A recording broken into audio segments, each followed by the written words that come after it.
Good morning, friends, and welcome back to another episode of Willis, Wit, and Wisdom. My name is Eric Willis, And I'm Bob Willis. and we're going to talk today about something that's going to be very important for you, especially as we head into the Christmas season and emotions are welling up and memories and things of that nature. So, Dad, walk us into this concept that we're going to talk about today. We're just going to dive right into it. Okay, something that was brought to my attention this morning by a lady who's had a loss. And the question was, will the tears ever stop? Will the tears ever stop? My first thought was, I hope not. I hope not. Really, I hope the tears continue.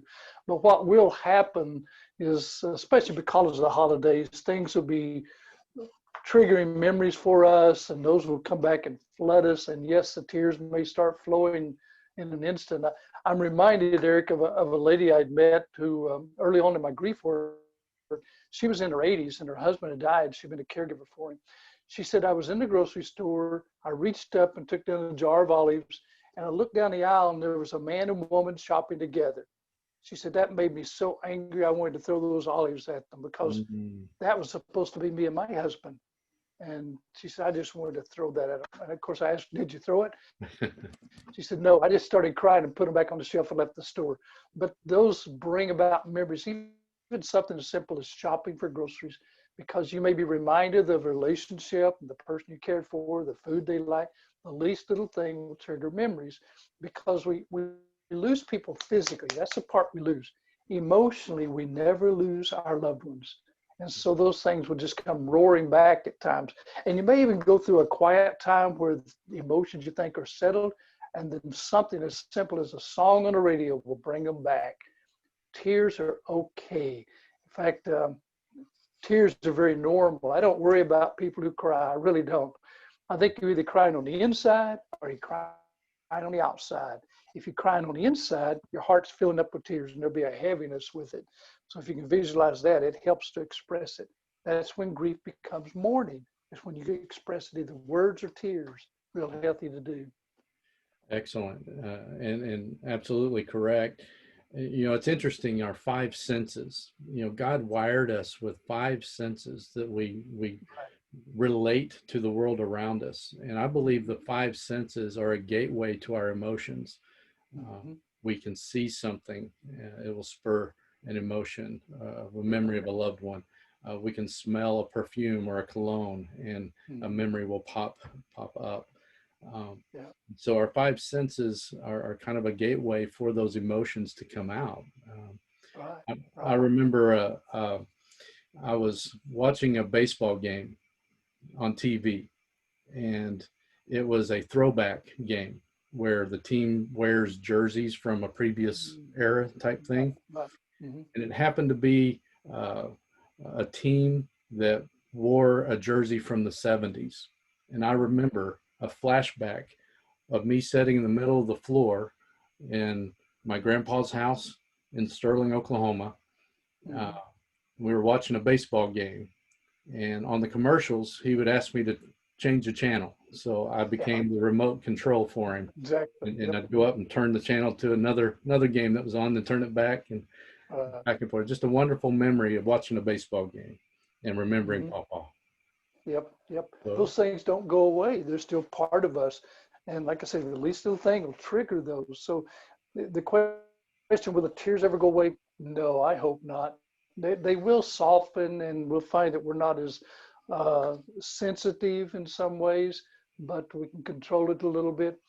Often my question, Eric, is, okay, when you die, for instance, when I die, do I want my family to laugh and cry? Absolutely I do, for the rest of their life. I want things to be triggered. They'll remember me and my life and things I did that was stupid, and that they cause them to laugh, cause them to cry. So yes, we do not want to just erase all the memories and say, okay, I'm going to get on with my life now. No, like you say, we're not wired that way. We're wired emotionally, and the senses that we have, yeah, we're wired that way. God did it, and he did it on purpose. absolutely. And, you know, the tears and crying, I've had to reframe that. You know, I used to think of crying and tears as being negative, that something was wrong. And so I think something that will help is if you reframe your tears and think of them in Yeah. context of you're crying because you have a special memory, a special bond. You have experienced something in this life that is so rich and so deep and so loving that the tears are an expression of a memory of that wonderful person that you miss. And so it's not a negative. Tears are a positive. Yeah, that's an excellent way to look at it, Eric, is to reframe the tears instead of looking at it as a negative. Look at it as a positive. We have been enriched by that relationship, and that's the way we absorb that. That's the way we feel that. So I encourage people to cry. I try not to make them cry, but if they do, I accept that because that's part of life. You know, when a baby's born, the baby's crying and everybody's laughing around them. Okay, at the other end of life, the person who's dying, they're the one laughing. Usually they're going to glory. Yeah. And everybody around them is crying. So the still laughter and tears make up our lifetime. And so we should not have the guilt of feeling I'm crying too much. You can't love too much. So why should we think we can cry too much? Yeah. You can be able to latch those on together and let that be a positive in the relationship. We have been enriched. Our life is enriched. So let's treasure that. Absolutely. Good advice. You know, it might be good to write those things down. You know, what causes tears for me? Somebody can write it down. If you start listing out those things, you'll be aware of what will trigger tears for you. A lot of them are going to be hooked to memories throughout that relationship where we felt close to them, really warm. And of course, we miss them. That's part of it. I'll be writing about that soon, about describing grief like that, how much we miss someone. Yeah. And speaking of writing about that soon, I assume that's a morning moment that you're going to be posting on Facebook. It is a morning moment on my Facebook page. If people like to follow me at Bob Willis, it'll be this face that'll be on there. Each morning, morning moments, that's MOURNING, and try to give a little insight on the grief as we go through it, just small doses. I see it as like taking medicine. You don't just take the whole bottle of medicine, you take them a dose at a time. Same way with morning moments, a little dose at a time. Try to build on that each day a little bit more. And some days we miss our medicine and we don't double up on it. We come back and get on schedule with it again. Yeah. No, you've written some great ones recently. All of them are great, but most recently you talked about how memories sneak up on you and kind of how what to do with that. And so it's like the grocery store example you gave earlier, and the baseball game I was watching on TV is an example of that. And so what's the best thing we can do when those memories surface?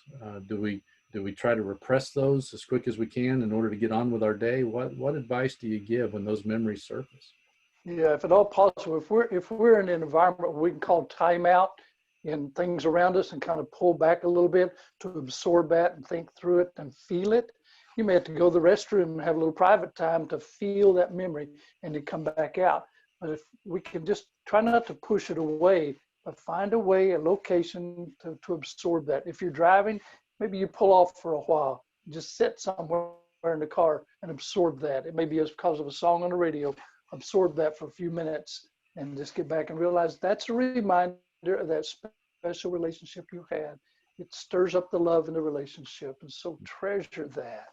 Yeah. Enter into a time of gratitude. So how do you absorb and process a memory? What I do is I enter into a time of gratitude. I'm thankful for that person and that specific memory. I try to capture everything that was going on in that moment. So I try to remember what was going on in that environment at that time. And I welcome those memories, and I'm grateful and thankful. And then I turn it into okay, how is this going to impact the way I'm going to live my life in the next few moments? Mm-hmm. And go ahead. Yeah, I was going to say this experience with my loved one is there for a reason. And so I still have the privilege of breathing and living. And so how is my life going to be different because of how this person impacted me? And I'm grateful for the opportunity to continue on. Exactly. They made a difference in our life. That's the reason we have these memories. So if we can have that memory and frame it in such a way that we can make a difference in the lives of others, and let that become part of us, not a negative, but a positive of looking at how can we enrich the lives of others because of how we have been enriched in our memories. It's possible. I guarantee it's possible. Yeah. And it happens with tears, and tears Yeah. are okay. Reframe those tears, see them as a positive because of that relationship that you had. Don't stop crying. Don't tell yourself that you're weak because you're crying, Right. or it's wrong or negative for you to cry. It's normal. It's right. And so Mhm. embrace it instead of trying to push back on Yeah, in fact, the shortest verse in the Bible, Jesus wept. John 11:35. I encourage people to read the context of that. There had been a death, and he saw mourning around him. He had a friendship there, and so it was stirred his emotions too. Jesus wept. If it's good enough for him, it's good enough for us. Give ourselves freedom to do it. Good word. Great place to end this episode of Willis Wit and Wisdom. How can folks send us questions that they may have? Hey, I have an email. I can take that. Okay. rwillis14@cox.net. rwillis14@cox.net.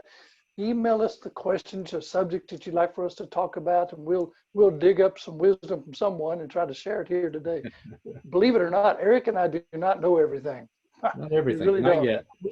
We're walking through this with you. Yeah. So if we can hold your hand, hold your heart, and walk through this, that's exactly what we want to do. And you can reach out to me through my website, reclaimleadership.org. And you can contact me through that website and ask questions. This will be posted on Facebook, LinkedIn, Twitter, different places. And so if you're watching on those platforms, feel free to type in the chat area or let us know any questions that you have. We'll be happy to respond to you, and maybe even record a little video in the future. Might make an episode. We will keep your confidentiality. That's important to us. If you have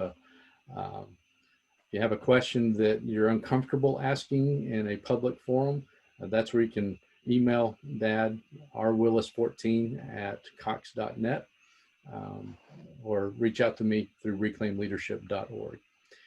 Thanks for being with us today. Dad, love you. Have a great day. And folks, thanks for being with us today. All right. Love you. See you, folks. Thanks for coming.